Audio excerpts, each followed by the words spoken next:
नमस्कार दोस्तों, स्वागत है आप सभी का हमारे इस यूट्यूब चैनल जीके ट्रिक पे। आज जो है हम यहाँ पर डिसऑर्डर्स इन बॉडी करने वाले हैं। उसमें से भी जो है हम डिसऑर्डर्स जो है डाइजेस्टिव सिस्टम के और breathing and exchange of gases के यानी कि रेस्पिरेटरी सिस्टम के जो है हम यहाँ पे डिसऑर्डर्स करने वाले हैं, जिसमें हम jaundice, vomiting, diarrhoea, constipation, indigestion, इन सभी डिजीज़ के बारे में पढ़ेंगे। किसको इफ़ेक्ट करते हैं, कैसे इफ़ेक्ट करते हैं, ठीक है।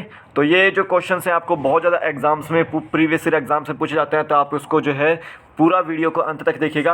अगर आपने जीके ट्रिक ऐप को डाउनलोड नहीं किया तो डाउनलोड कीजिए, लिंक उसका डिस्क्रिप्शन बॉक्स में डाला हुआ है, आप वहाँ से डाउनलोड कर सकते हैं। इस पर आपको HP टेट के नोट्स भी मिल जाएंगे 220 रुपीज़ में, ठीक है। साथ साथ जैसे आप सी टेट की तैयारी कर रहे हैं या HP टेट की तैयारी कर रहे हैं, कोई भी एग्जाम के स्टेट टेट की तैयारी कर रहे हैं, तो आपको 200 रुपीज़ में यहाँ पर इसके भी नोट्स जो है वो मिल जाएंगे, ठीक है। टेट मेडिकल और THD मेडिकल के क्वेश्चन पेपर भी आपको यहाँ पर मिल जाएंगे 30 रुपीज़ में, तो आप ये भी परचेज़ कर सकते हैं, ठीक है। तो जीके ट्रिक ऐप को डाउनलोड कर लीजिए, लिंक उसके डिस्क्रिप्शन बॉक्स में डाले हुए हैं मैंने, आप वहाँ से डाउनलोड कर सकते हैं।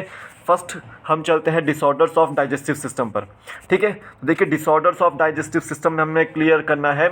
डाइजेस्टिव सिस्टम के बारे में हमने बताया था आपको कि डाइजेस्टिव सिस्टम क्या है आपका, ठीक है। तो यहाँ पर डिसऑर्डर्स है कुछ डाइजेस्टिव सिस्टम से रिलेटेड। सबसे पहला है जॉन्डिस, फिर वॉमिटिंग, फिर डायरिया, फिर कॉन्स्टिपेशन, फिर इंडाइजेशन। सारे के सारे मैक्सिमम सेम से हैं। सबसे पहले देखिए जॉन्डिस। जॉन्डिस किसको इफेक्ट करता है? आपका लीवर को इफेक्ट करता है, ठीक है, स्किन को इफेक्ट करता है और आइज़ को इफेक्ट करता है, ठीक है। और इसमें जो है आपकी येलो बॉडी हो जाती है। क्यों होती है? क्योंकि आपका एक बाइल सॉल्ट होता है, बाइल पिगमेंट होता है, उसका डिपोजिशन हो जाता है लीवर के अंदर ज़्यादातर, ठीक है।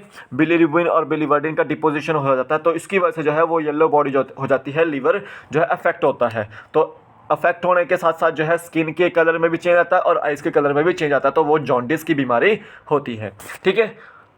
तो नेक्स्ट देखिए वॉमिटिंग। वॉमिटिंग आपकी को अक्सर होती है, ठीक है, किसी भी व्यक्ति को जो है अक्सर जो है वॉमिटिंग हो जाती है। अब इसमें क्या होता है, ठीक है, जो आपका स्टमक जो कंटेंट होता है वो माउथ के थ्रू जब बाहर आने की कोशिश करता है, तो उस समय जो है आपका वॉमिटिंग होती है। और वो रिफ्लेक्स एक्शन जो है वो कौन कंट्रोल करता है? वॉमिट सेंटर कौन कंट्रोल करता है? वो आपका मेड्यूला ही करता है। तो मेड्यूला से ही जो है आपको ये फीलिंग आती है कि आपको वॉमिटिंग करनी चाहिए, ठीक है, क्योंकि उस समय आपका जो है स्टमक जो है वो बाहर की ओर जो है कंटेंट इजेक्शन कर रहा होता है।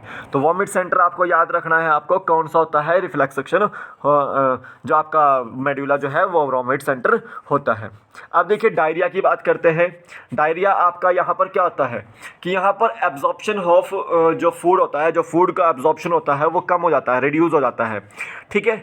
अब यहाँ पर क्या होता है कि जो आपका जो स्टमक है या फीकल डिस्चार्ज है वो एबनॉर्मल जो है काम करता है, एबनॉर्मली जो है वो काम करता है, ठीक है। और यहाँ पर जो है लॉस ऑफ जो ब्लड वाटर होती है वो ज़्यादातर होती रहती है, ठीक है, यानी कि ब्लड की वाटर की कमी से जो भी जो है वो ये डायरिया जो है वो होता है। तो ये भी कहाँ होता है? आपका स्टमक में होता है, ठीक है।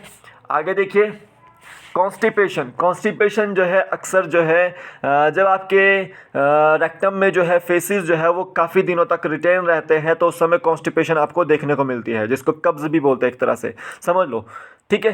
कि जब आपके रेक्टम में जो है आपका फेसिस जो है वो काफ़ी समय तक रिटेन रहेंगे और वो जो है एक तरह से वर्कआउट नहीं करेंगे, यानी कि वो आपके शरीर से बाहर नहीं निकलेंगे, तो वो जो है वो कंडीशन क्या होगी? कॉन्स्टिपेशन होगी। अब देखिए इंडाइजेशन क्या होता है, ठीक है।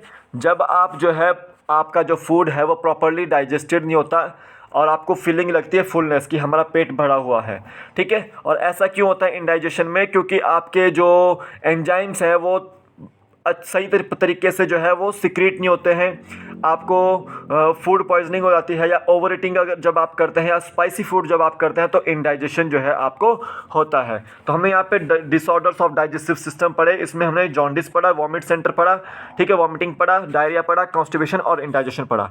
अब पढ़ेंगे हम डिसऑर्डर्स ऑफ रेस्पिरेटरी सिस्टम। अब देखिए रेस्पिरेटरी सिस्टम आपका जो है सांस लेने से रिलेटेड, ठीक है। जो लंग्स में या एल्वियोलीज में, ठीक है, या उसकी ब्रोंकाई और ब्रोंक्यूल्स में जो है वो डिजीज़ होती है। ठीक है, तो देखिए सबसे पहले अस्थमा। अस्थमा जो होता है आपका, इसमें आपको ब्रीथिंग करने में जो है वो डिफ़िकल्टी होती है, आपको ब्रीथिंग जो है अच्छे से नहीं होती। क्यों नहीं होती अच्छे से? क्योंकि आपकी जो ब्रोंकाइज होती है, ब्रोंक्यूल्स होते हैं, उसमें जो है सूजन आ जाती है, इन्फ्लेमेशन आ जाते हैं, तो वो अस्थमा की जो है वो डिजीज़ होती है। ठीक है, विजिंग जो साउंड होती है आपकी, वो कहाँ आ रही है? वो आपकी आ रही है इसमें, ठीक है, ब्रीथिंग में, एम्फीसेमा में। अब देखिए एम्फीसेमा क्या है? अस्थमा में, सॉरी, एम्फीसेमा क्या है? एक तरह से ये क्रॉनिक डिसऑर्डर है जो हमारे एल्वियोलर वॉल्स को डैमेज करता है और जो रेस्पिरेटरी सरफेस है हमारा, उसको जो है डिक्रीज़ कर देता है। तो डिक्रीज़ करने वाला रेस्पिरेटरी सरफेस को कौन है? वो एम्फीसेमा है। ठीक है, एम्फीसेमा जो जनरली जो है आपका सिगरेट स्मोकिंग की वजह से जो है ये होता है। और ये चीज़ याद रखनी है कि ये क्रॉनिक डिसऑर्डर है और एल्वियोलर वॉल्स को डैमेज करता है। आगे देखिए ऑक्यूपेशनल रेस्पिरेटरी डिसऑर्डर्स। ठीक है, ऑक्यूपेशनल रेस्पिरेटरी डिसऑर्डर्स क्या है? जैसे आपके कोई इंडस्ट्रियल वर्कर है या माइन वर्कर्स है, उनमें ये कुछ जो चीज़ें हैं वो देखी जाती है, या स्टोन ब्रेकिंग वाले जो व्यक्ति होते हैं उनमें ये जो डिसऑर्डर है वो देखा जाता है। इसमें क्या होता है कि यहाँ पर जो है जो फाइब्रस टिश्यू होते हैं आपके लंग्स के अंदर, उसमें जो है इन्फ्लेमेशन हो जाती है, उसमें सूजन हो जाती है, तो ये एक तरह से लंग डैमेज कर देती है। ठीक है, तो ऐसे में जो है इंडस्ट्री वर्कर्स को जो है प्रोटेक्टिव मास्क जो है लगाने की जो है सलाह दी जाती है। तो ये हमारे जो है 3 डिसऑर्डर आपके रेस्पिरेटरी सिस्टम के थे, अस्थमा, एम्फीसेमा और ऑक्यूपेशनल रेस्पिरेटरी डिसऑर्डर्स। बाकी के जो डिसऑर्डर्स हैं वो हम कल के वीडियो में करेंगे। तो अभी के लिए फिलहाल इतना ही, फिर मिलूंगा एक नए वीडियो के साथ। तब तक के लिए जय हिंद, जय भारत, आपका दिन शुभ हो। जय हिंद।